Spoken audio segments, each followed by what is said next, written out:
আমি এখন অবস্থান করছি একটি খামারি জায়গায়। আমাদের ঠাকুরগাঁ জেলায় ছোটো বড় মিলে 4,500 খামারি রয়েছে। কিন্তু খামারিদের কথা হলো এখন একটু দাম পাচ্ছি, যদি ইন্ডিয়া থেকে কোনো গরু না আসে তাহলে আমরা একটু বেশি আমার দামের আশা করতে পারছি।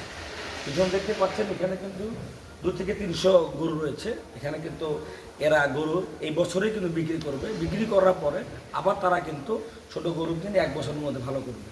অন্যদিকে আরেক কিছু খামারি কথা যাই, তারা 6 মাস থেকে এরা গরু লালন পালন করে বড় করে মোটা তাজা করে আবার কিন্তু কোরবানিতে বিক্রি করে। প্রাণী সম্পদ অধিদপ্তর সূত্রে জানা গেছে, তিনি বলেছেন যে ঠাকুরগাঁ জেলার মধ্যে 4,500 গরু খামার রয়েছে, কিন্তু তাদের বক্তব্য হলো যে আমাদের যতগুলি কোরবানি দিবে পশু কিন্তু 1 লাখের উপরে কিন্তু পশুর প্রয়োজন হচ্ছে।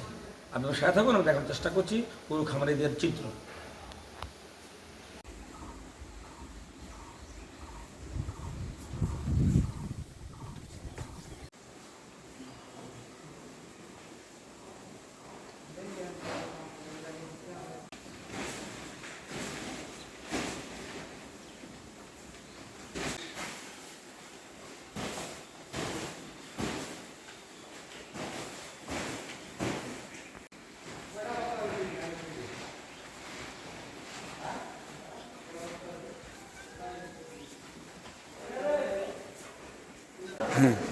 কুরবানি আসলে আমরা এখানে বিক্রি করি। এর মধ্যে কতগুলো বিক্রি করছেন? এর মধ্যে এটা আবার নতুন করে ঢুকাইছে, এর আগে সম্পূর্ণ বিক্রি করা হয়েছে।